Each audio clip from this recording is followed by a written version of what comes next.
이사야 43장 18절에서 21절 우리 한 절씩 같이 읽어볼까요? 많지 않으니까 시작. 너희는 이전 일을 기억하지 말며 옛날 일을 생각하지 말라.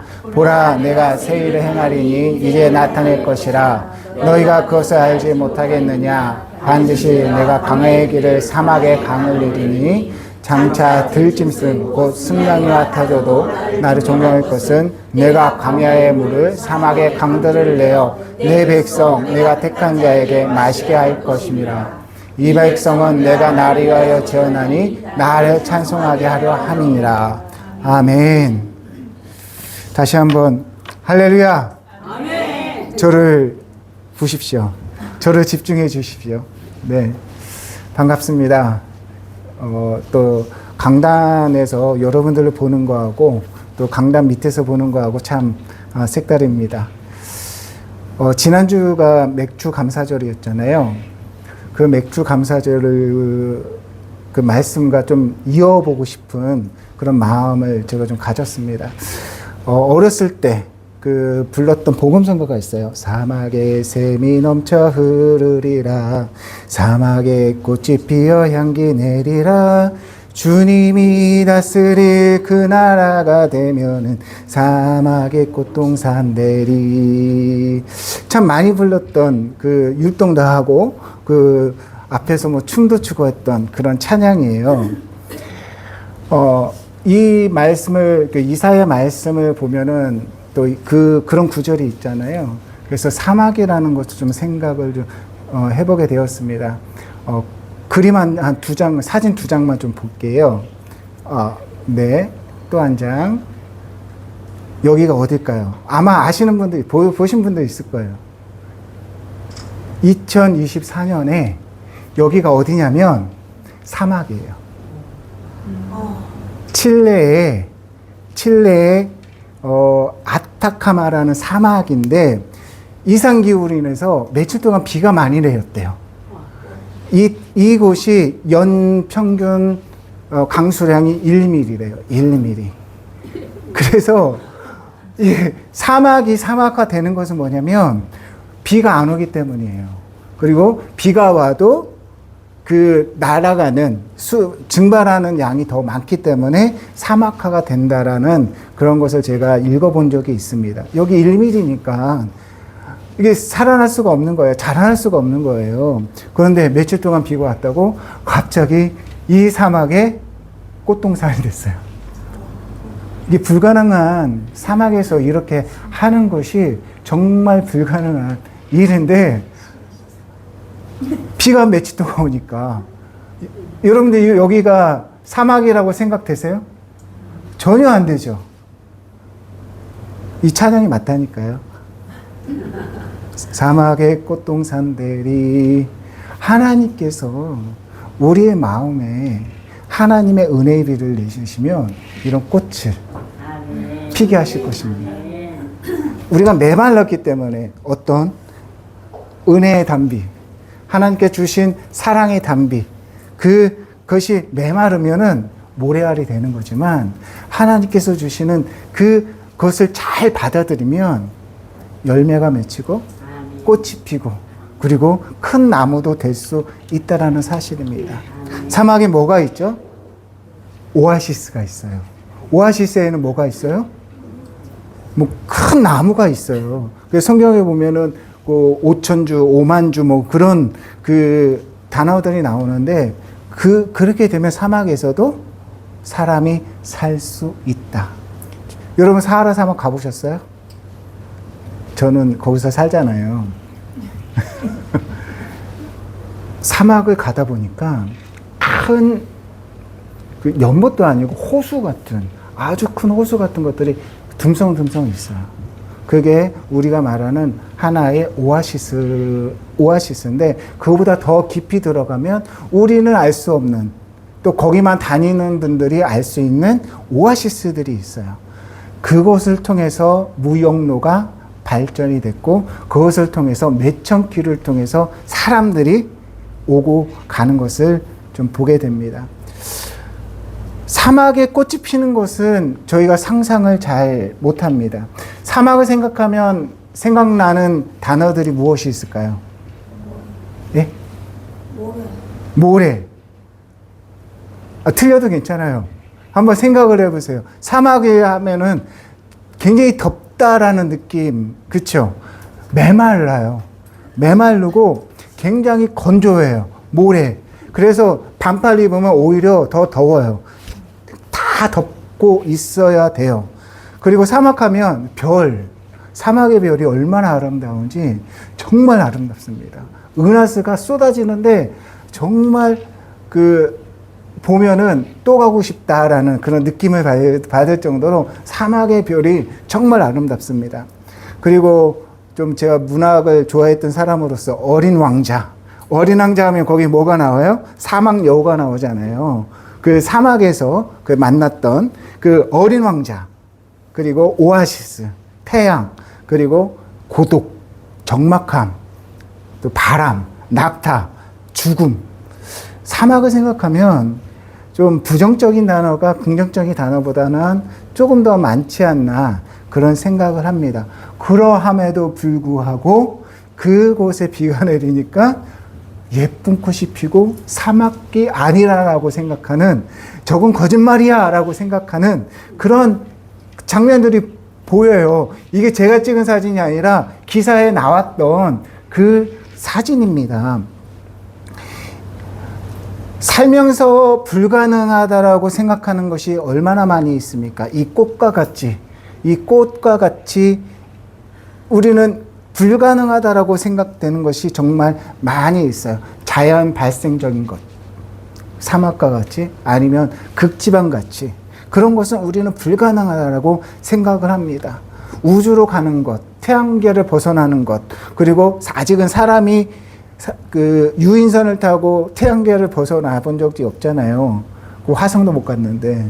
아주 불가능한 것, 아직 우리가 불가능한 것들이 있습니다. 또 인위적으로 불가능한 것도 있습니다. 그래서 영화에 보면 미션 임파서블 해가지고 그 불가능한 것을 가능해 하는 그런 영화도 있지 않습니까? 불가능한 현실을 보면 참 슬픕니다. 그리고 좌절돼요. 여러분들의 자녀들이 가능성이 많은 것 같아요. 내 자녀는 불가능한 것 같아요. 가능성이 많은 친구들이죠. 무한한 가능성을 갖는 그런 나의 자녀다라고 생각합니다. 태어났을 때 얼마나 꿈이 많아요. 내 자녀는 미스 코리아가 될 거야. 과학자가 될 거야. 대통령이 될 거야. 이제 점점 자라면서 이제 현실에 어떻게 돼요? 여기까지만 했으면 좋겠어. 처음에는 좋은 대학교 보내고 싶어요. 지금도 늦지 않았으니까. 그런데 현실에 부딪히다 보면은, 얘가 여기만 갔으면 좋겠다. 그러다가, 인서울만 했으면 좋겠다.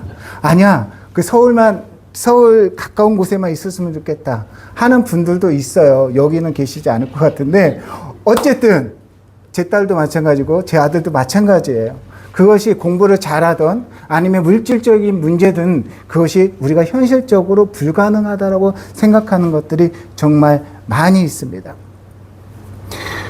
성경 말씀에 그 말씀이 있어요. 하나님의 생각은 우리와 다르다 라는 말씀을 우리는 잘 알고 있어요. 여러분들도 여러분들의 자녀를 보면서 나의 생각, 하나님의 생각이 달라서 내 자녀의 앞길은 나의 생각대로 되는 것이 아니라 하나님의 생각대로 되게 하옵소서라고 기도했으면 좋겠어요. 그런 은혜가 있었으면 좋겠어요. 나의 생각이 큽니까? 하나님의 생각이 큽니까? 대답 좀 해주세요. 하나님의 생각이죠? 맞아요. 나의 자녀를, 내 가정을 내 생각대로가 아니라 하나님의 생각대로 하는 것이 불가능한 것보다는 가능한 것으로 이끌어 주시는 하나님의 은혜가 분명히 있다라는 생각을 하게 되었습니다. 하나님의 생각은 좌절을 성취로 또 극복으로 바꾸십니다. 슬픔을 기쁨과 평온함으로 바꾸시는 것이 하나님이심을 믿으시기를 소망합니다. 2026년 전반기에 불가능하게 여겨졌던 많은 것들이 후반기, 지난주부터 시작이 됐죠. 후반기에는 가능한 것들로 열리기를 우리 한번 기도했으면 좋겠습니다. 우리의 삶에도 사막과 같은 시간이 있습니다. 기도해도 길이 보이지 않을 때가 있어요. 오래 참았지만 상황이 바뀌지 않은 것들이 많습니다. 관계가 메마르고 마음이 지치고 믿음의 열정이 식어버린 것처럼 느껴질 때가 있습니다. 그러나 하나님은 그런 사람들에게, 그런 마음을 갖고 있는 들에게 이렇게 말씀하세요. 보라, 내가 새 일을 행하리라. 보라, 내가 새 일을 행하리라고 말씀을 하고 있습니다. 이 말씀을 우리가 오늘 나눠봤으면 좋겠어요. 43장 18절 말씀에 이전 것을 기억하지 말라, 옛날 일을 생각하지 말라. 우리는 이전 것에 묶이지 말아야 합니다. 이사야 43장은 포로된 이스라엘의 백성에 주시는 하나님의 구속의 말씀의 장이에요. 바벨론 포로 생활 가운데 있던 이스라엘 백성에게 주어진 회복의 말씀이 43장의 말씀입니다. 그들은 나라를 잃었어요. 성전을 잃었습니다. 고향을 잃었습니다. 하나님의 백성이라는 정체성까지 흔들렸었습니다. 43장 18절 말씀에 이전 일을 기억하지 말고 옛날 일을 생각하지 말라. 제가 이 말씀을 묵상하면서 성경에는 옛날 일을 기억하라는 말씀을 많이 그런 말씀들이 많이 적혀 있는데 왜 이전 일을 기억하지 말고 옛날 일을 생각하지 말라. 많은 시간을 이것에 좀 고민을 하고 묵상을 했었습니다. 그래서 신명기 5장 15절 말씀이에요. 좀 작죠? 네, 한번 읽어볼까요? 시작. 너는 기억하라. 내가 애굽 땅에서 종이 되었더니 내 하나님 여호와가 강한 손과 편팔로 거기서 너를 인도하여 내었나니 그러므로 내 하나님 여호와가 내게 명령하여 안식일을 지키라 하느니라. 아멘.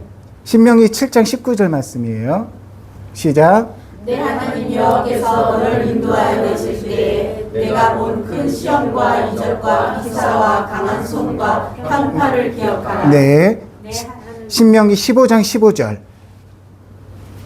시작. 너는 애굽 땅에서 종되었던 모가 내 하나님 여호와께서 너를 속량하셨음을 기억하라. 아멘. 32장 7절. 시작. 옛날을 기억하라. 역대의 연대를 생각하라. 아멘. 아멘. 전도서 한 절만 더 읽게요. 시작. 너는 청년 때의 너의 창조주를 기억하라. 아멘. 네. 너는 청년의 때에 너의 창조주를 기억하라. 기억하고 옛날 일을 기억하고 또 하나님의 창조주 되신 하나님을 기억하고 역대의 영대를 생각하고 애굽 땅에서 종되었던 것을 기억하고 이런데 43장 18절 말씀은 뭐냐면 이전 일을 기억하지 말라. 옛날 일을 생각하지 말라라고 말씀을 하고 있어요. 우리는 하나님의 백성임을 분명히 기억해야라고 성경은 우리에게 말씀을 하고 있습니다. 크리스천의 정체성을 기억해야 돼요. 하나님의 성품을 배우는 기억을 해야 되고 감사와 순종을 기억을 해야 합니다. 그러므로 성경이 말하는 기억은 단순히 과거를 떠올리는 것이 아니라 현재의 은혜를, 하나님께서 주신 현재의 은혜를 현재의 믿음으로 붙드는 것임을 우리에게 말씀을 하고 있습니다. 그런데 오늘 43장 18절에서 기억하지 말라는 건 무엇일까? 새롭게 구속의 역사를 하나님께서 이스라엘 백성에게 주신다라는 거예요. 무슨 말이냐? 이사야서를 잘 읽다 보면은 거기에 누가 나와요? 무엇이 나와요? 임마누엘 예수 그리스도를 예언하는 그 예언의 말씀이 있습니다. 출애굽했던 것 이스라엘 백성들에게 정말 중요한 거였어요. 그런데 그들이 그것만 가지고 절대화하는 그것을 경계하라는 거예요. 하나님께서는 이스라엘 백성에게 포로 생활을 하면서 이제는 완전의 구속의 역사를 주겠다라고 약속하신 말씀이 이 말씀인 거예요. 이전 것을 기억하지 말라라는 것은 그것만 가지고 하나님을 딱 하나님의 어떤 일에 대해서 멈추지 말라는 거예요. 하나님의 일에 대해서 그것만 생각하지 말라라는 것을 우리에게 말씀을 하고 있는 것입니다. 다시 한번 말씀을 드리면 하나님의 구속을 너희에게 준비하였다. 너희의 구속을 내가 준비를 하였다. 누구를 통해서? 나의 유일한 아들을 통해서 너에게 완전한 구원을 주겠다라는 약속의 말씀이 바로 43장 18절 말씀이라는 거예요. 우리가 잘 아는 말씀이 있어요. 고린도 후서 5장 17절 말씀. 한번 읽어볼까요? 시작. 그런즉 누구든지 그리스도 안에 있으면 새로운 피조물이라 이전 것은 지나갔으니 보라 새 것이 되었도다. 여기서 보면 여기도 이전 것은 지나갔으니 이전 것은 무엇이에요? 죄된 우리의 본 모습이 지나갔다라는 말씀입니다. 구원받지 못한 우리의 모습, 예수 그리스도로 말미암아 의롭다 칭함을 받은 놀라운 사건이 있는데 그 의롭다 칭함을 받은 자로서 살아가라고 말씀을 하고 있다라는 거예요. 이전 것은 지나갔으니 죄된 모습은 지나갔다라는 것을 우리에게 말씀을 하고 있다라는 사실입니다. 우리는 때로는 과거에 묶여 있는 그러한 삶을 살 때가 있습니다. 어떤 사람은 실패의 기억에 묶여 있어요. 나는 안 돼. 예전에도 실패했고 지금도 실패했고 앞날에도 실패할 거야. 죽음을 생각하는 사람은 저도 어렸을 때 그 생각을 해본 적이 있어요. 저희 할아버지께서 제 초등학교 5학년 때 돌아가셨어요. 그리고 한 4년 있다가 저희 아버님이 돌아가셨어요. 어린 나이니까 5학년 때 그리고 중학교 3학년 때 그 다음에 어떤 생각이 드냐면 그 다음에 또 누가 죽을까 그런 생각이 들더라고요. 제가 감수성이 예민했는지 모르겠지만 그 다음에 또 누가 죽을까 우울감이 있는 분들이 그래요. 모든 게 두려워요. 어제도 두려웠고 오늘도 두려웠고 앞으로도 두려운 그것이 회복되지 않은 거예요. 과거에 묶인 분들은 그런 일들을 많이 가지고 있지 않을까 그런 생각을 하고 있습니다. 반대로 예전에는 내가 이랬는데 거기에 묶인 분이 있어요. 예전에는 내가 잘 나갔는데 그거는 이미 실패한 거예요.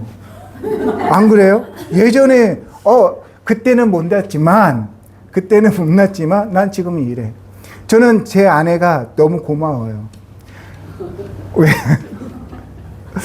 저를 잘생겼다고 얘기를 해주니까 얼마나 고맙고 감사합니까? 저는 제가 세상에서 제일 못생겼다고 생각했어요. 그렇게 생각을 하시는 것 같은데 제 아내만큼 그렇게 생각하지 않아요. 정말로 나는 왜 이렇게 못생겼어? 나는 왜 이렇게 이 모양이야? 라고 생각을 했었어요. 근데 제 아내를 만나고서 제가 못생기지 않았구나 라는 생각을 하게 됐고 지금도 가끔 아내한테 그렇게 얘기를 하면 아니 당신 못생기지 않았어. 잘생겼어. 뭐 그렇게 용기를 줘요. 더 기쁜 건 뭔지 아세요? 제 딸이 그래도 아빠가 못생기지 않았다라고 얘기를 해주는데 얼마나 기쁘던지. 정말 기뻤어요. 그런데 과거에 묶인 사람은 너무 자존감이 낮은 것, 그리고 너무 자존감이 너무 많아가지고 거기에 과거에는 내가 이랬는데 거기에 묶여버리면 성장할 수가 없어요. 그리고 발전이 없어요. 또한 슬퍼요. 과거의 영광 안에서 살아가기를 원하는 사람들, 과거의 모습 속에서 그냥 머무르고 살고 싶은 사람들이 너무나 많다라는 거예요. 내가 몇 년 전에는, 내가 10년 전에는 이렇게 잘 나갔어. 지금은 못 나간다는 얘기잖아요. 과거에 묶이지 않았으면 좋겠어요. 잘났든지 못났든지 현재의 모습 안에서 앞으로의 모습을 더욱 하나님 앞에서 제가 이루어 갔으면 좋겠다라는 그런 생각을 하게 됩니다. 제가 프랑스에서 7년 있었어요. 7년 살았고 거기서 이제 신학교를 이렇게 매트리즈 과정을 하면서 파리에서 제가 엑승프로방스라는 그 지방에서 개혁 신학교 거기서 한 2년 반, 3년 정도 공부를 한 적이 있었는데 한 800km 떨어졌어요. 800km. 떼제베를 타면 3시간이 걸려요. 3시간이 걸리는데 한국은 짧잖아요. 거긴 한 번 가면 1시간에서 1시간 반 정도 가다가 쉬고 뭐 그렇게 하는데 가끔 가다가 역방향에서 이제 기차를 타고 가다 보면은 그런 생각을 했었어요. 제가 좀 아까도 말씀드렸죠. 문학적인 것이 있었던 것 같은데 뒤돌아가는 것들은 그 미련이 많이 남겠구나라는 그런 생각을 좀 했었어요. 지나간 것에 대한 미련을 버리지 못하고 사는 것들이 얼마나 많이 있을까라는 것을 생각을 해봤어요. 과거에 집착하는 것은 미련이에요. 과거를 감사하는 것은 자기를 성장시킬 수 있어요. 과거 안에서 벗어나는 것은 내가 미래를 준비할 수가 있지만 과거 안에서 그냥 남아있는 것은 자기를 좌절시키게 만들 수도 있다라는 생각을 하고 있습니다. 지나간 것을 배우는 것은 필요합니다. 그러나 지나간 것에 사는 것은 매우 위험하다라는 사실입니다. 회개해야 할 과거는 십자가 앞에 내려놓고 회개했는데 우리는 그것 또 해요. 물론 우리가 회개에 많은 것들이 있어요. 그런데 했는데 또 해. 그것만 해. 회개를.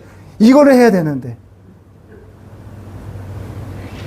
이제 그것은 거기에 묻어버려야 돼요.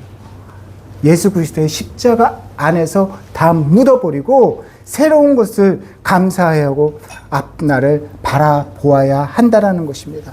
믿음은 무엇입니까? 믿음은 과거를 부정하는 것이 아니라 과거보다 크신 하나님을 신뢰하는 것입니다. 두 번째, 하나님은 새 일을 행하는 분이십니다. 43장 19절 말씀 한번 제가 읽어드릴게요. 보라, 내가 새 일을 행하리니 이제 나타날 것이라. 너희가 그것을 알지 못하느냐? 반드시 내가 광야의 길을 사막의 강을 내리니. 태초부터 하나님께서는 우리에게 새로운 일을 행하셨습니다. 하나님께서 하신 일들로 늘 새로웠다는 겁니다.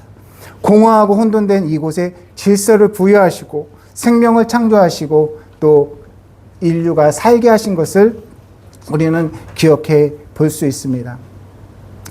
하나님은 창조하시는 분이에요. 창세기 1장에서는 하나님께서는 혼돈과 공허와 흑암 가운데 빛을 부르셨고 아무것도 보이지 않는 자리에서 질서를 만드셨고 생명을 만드시고 또 보시기에 좋은 세상을 이루셨다는 것입니다. 새로운 일을 하셨다는 거예요. 하나님의 새 일은 단지 환경이 조금 좋아지는 정도가 아니라 하나님이 계획하시면 혼돈과 공허 속에서 질서가 생기고 충만하고 어둠이 빛으로 바뀌었던 것을 우리는 기억해야 합니다. 이스라엘 역사는 늘 새로웠어요. 아브라함에게는 자녀가 없었지만 하나님의 믿음의 조상이 되게 하셨다는 겁니다.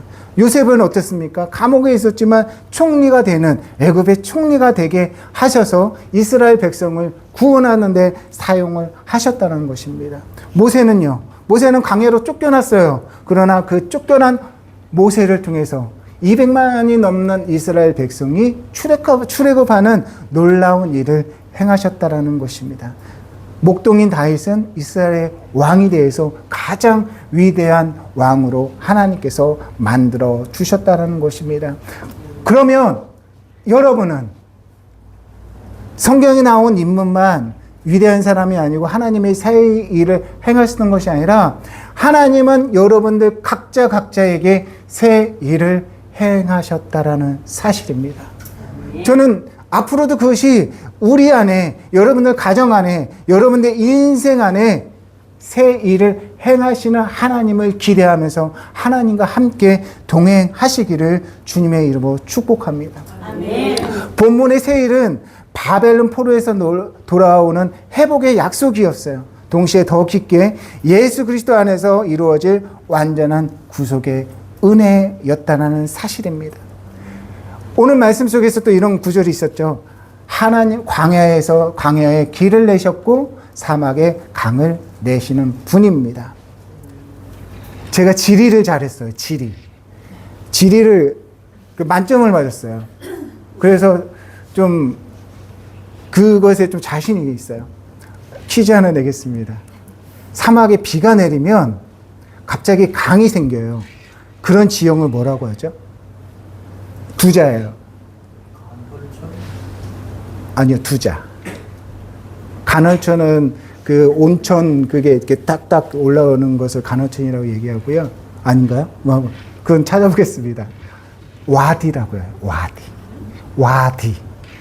와디라는 건데 비가 오면 모래니까 다 빠져야 되잖아요. 그 물이 모여서 강을 잠깐 이뤄요. 근데 비가 그치고 나면 금방 또 그것이 사라지는데 그게 왜 중요하느냐? 그 밑에는 물이 있어요.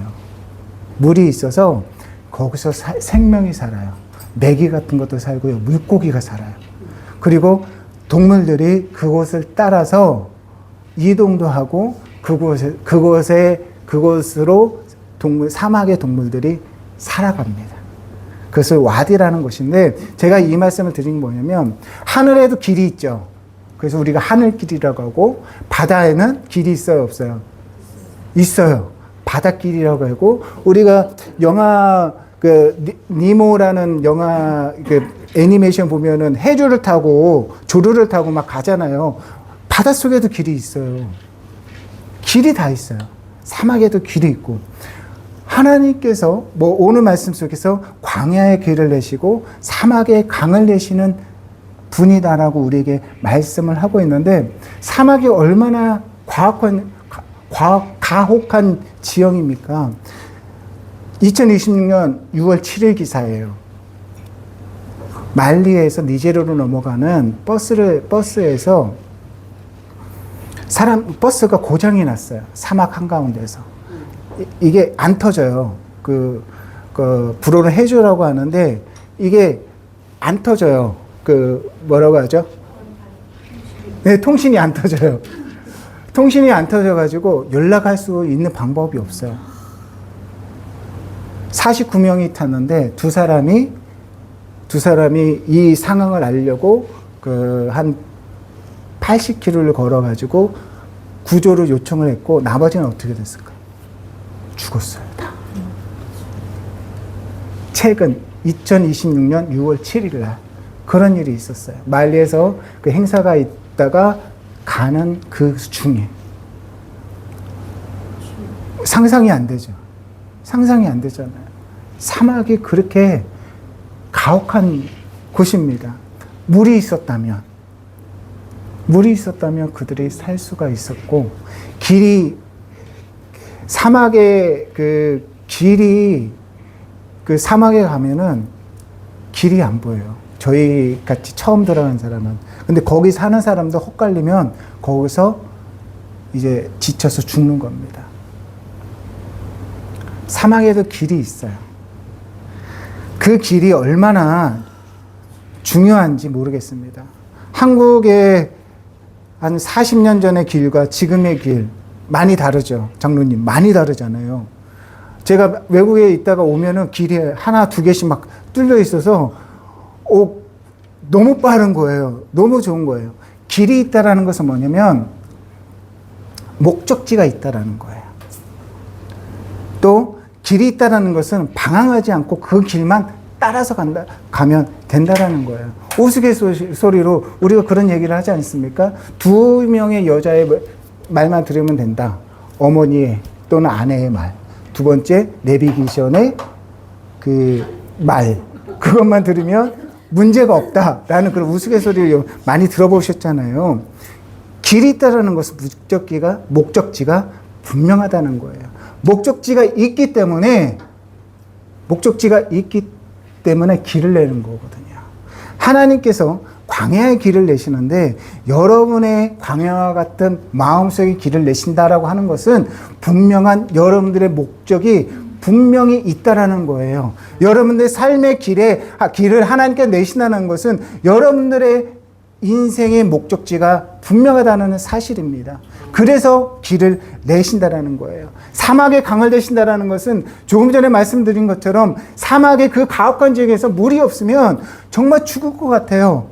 정말 그 상상하기조차 힘들 정도로 금방 탈진한 우리들의 모습을 여러분 보실 거예요. 여기서 오늘 34도래요. 물 없이 한 5시간만 한번 왔다 갔다 한번 해보세요. 속된 말로 죽습니다. 너무너무 힘듭니다. 사막에 강을 내신다라는 거. 여러분과 저와의 사막 같은 마음 안에 강을 내신다라는 것은 살려주시겠다라는 거예요. 그리고 삶의 그 에너지를 주시겠다라는 거예요. 전기차도 전기가 없으면 못 가잖아요. 저희 차도 마찬가지예요. 우리의 삶도 마찬가지예요. 먹지 않고 들어가지 않으면 우리는 삶을 우리가 살 수 없다라는 사실입니다. 우리의 인생에도 광야가 있습니다. 방향을 잃어버리는 광야, 혼자 남겨질 것 같은 광야, 아무리 애써도 열매가 보이지 않는 광야가 있습니다. 우리 마음에도 사막이 있습니다. 말씀을 들어도 감동이 없어요. 말씀이 같지가 않아요. 왜? 저 사람이 잘못한 것도 있지만 내가 사막과 같기 때문에 그 말씀을 받지 못하는 거예요.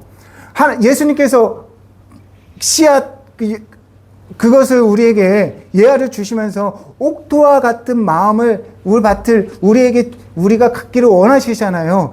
하나님 말씀은 선포됩니다. 하나님의 능력은 선포됩니다. 그것을 심고 가꾸는 것은 여러분들의 마음의 밭이라는 거예요. 여러분의 마음에 사막과 같은 마음이 있습니까? 하나님께서 여러분의 그 사막과 같은 마음에 강을 내셔서 옥토로 바꾸시는 놀라운 역사가 있기를 원합니다. 예배를 드려도 메마름이 있습니까? 예배를 드렸을 때 그 메마름에 하나님의 은혜의 단비가, 하나님의 능력의 단비가 있기를 축원합니다. 2020년에도 광야 사막과 같은 시간이 있지 않았습니까? 2020년 1월부터 6월까지 여러분의 삶은 풍성했습니까? 촉촉했습니까? 아니면 메말랐습니까? 저는 좀 메말랐던 것 같아요. 힘들었던 것 같아요. 삶은 그냥 편했어요. 많은 일을 안 했기 때문에 편했어요. 그런데 메말랐어요. 그런데 행복한 교회 오니까 그것이 조금씩 촉촉하게 젖어서 너무 감사합니다. 목사님 감사합니다. 여러분들께 사랑을 주셔서 너무 감사합니다. 만약에 메말랐다면 적시면 돼요. 언제? 지금부터. 맥주 감사절을 지났잖아요. 새롭게 하나님께서 오늘 제목이 뭐예요? 새 일을 하리라. 보라 내가 새 일을 하리라. 새롭게 주시는 은혜를 여러분들이 은혜를 가졌으면 좋겠습니다. 하나님께서 새 일을 행하십니다. 본문 20절은 이렇게 말씀하고 있어요. 내 백성 내가 택한 자에게 마시게 할 것입니다. 여러분들은 이미 하나님께서 택한 자예요. 그 택한 백성이고 하나님의 자녀입니다. 여러분들 자녀에게 여러분들 좋은 것을 주시죠? 안 주시나요? 좋은 것을 주시잖아요. 용돈도 주시고 또 좋은 먹을 것을 주시고 저는 햄버거도 먹고 싶고요. 피자도 먹고 싶은데 제 아내가 못 먹게 해요. 제 딸도 그렇고 제 아들도 그렇고 못 먹게 해요. 그래서 제가 몰래 숨겨놓고 먹어요. 과자를 조금 사가지고 숨겨놓고 먹어요. 먹으면 안 되는데. 왜? 건강을 위해서.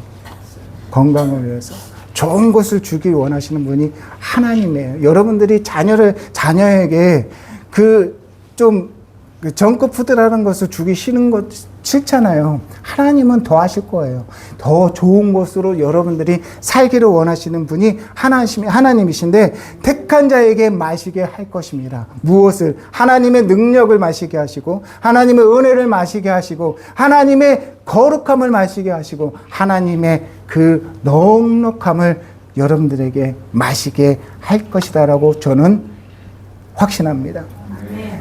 2026년 하반기에 우리 가운데 행하실 새 일은 무엇이 있을까요? 멈추었던 기도가 다시 시작되는 것. 굳어졌던 마음이 조금씩 부드러워지는 것. 무너졌던 예배가 회복되는 것. 불안 속에서도 오늘을 감당할 힘을 얻는 것. 가정과 일터에서 하나님 백성다운 말과 태도가 살아나는 것. 교회 공동체 안에서 다시 기도와 사랑의 흐름이 생기는 것.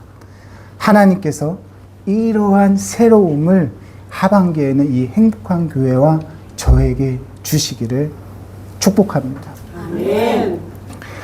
하나님께서 새 일을 행하시는 목적은 분명합니다. 21절 말씀 한번 같이 읽어보겠습니다. 21절 시작. 이 백성은 내가 나를 위하여 지었나니 나를 찬송하게 하려 함이니라. 하나님이 우리에게 새 일을 행하시는 가장 큰 목적은 나를 찬송하게 하려 함이라. 이것이 결론이에요. 새로운 것을 여러분들 슬플 때, 힘들 때 찬양이 나와요? 기쁠 때 찬양이 나와요? 기쁠 때 찬양이 나오죠? 그런데 고수들은 슬플 때도 찬양을 해야 되는데 더 좋은 것을 주시는 것을 찬양하는 것이 좀 인지상정이에요. 저도 마찬가지예요. 저에게 좋은 것을 한 사람을 더 사랑하고 싶은 것이 바로 우리들의 모습이잖아요. 하나님께서 여러분들에게 새 일을 행하셔서 2026년 하반기에 새 일을 행하시고 또 그것을 통해서 하나님께서 원하시는 것은 바로 나를 찬송하게 하려 함이라 라고 말씀을 하고 있습니다. 마지막입니다. 우리의 힘으로 삶을 살아갈 수도 있습니다. 그러나 하나님의 은혜로 살아가는 것에 더 힘을 내기를 원합니다. 스가랴 4장 6절 말씀입니다. 마지막 줄인데 같이 읽어볼게요. 시작. 그가 내게 대답하여 이르되 여호와께서 스룹바벨에게 하신 말씀이 이러하니라. 만군의 여호와께서 말씀하시되 이는 힘으로 되지 아니하며 능력으로 되지 아니하고 오직 나의 영으로 되느니라. 아멘. 내가 이끌려고 하면 어느 순간 지치지만 성령께서 나를 이끄시면 광야 같은 길에서도 쓰러지지 않습니다. 2026년 하반기에는 나를 마시게 하시고 또 나를 이끌어 주시고 새 일을 행하시는 하나님을 찬송하는 그런 놀라운 일이 여러분들 앞에 있기를 간절히 축원합니다. 기도하겠습니다. 하나님 감사합니다.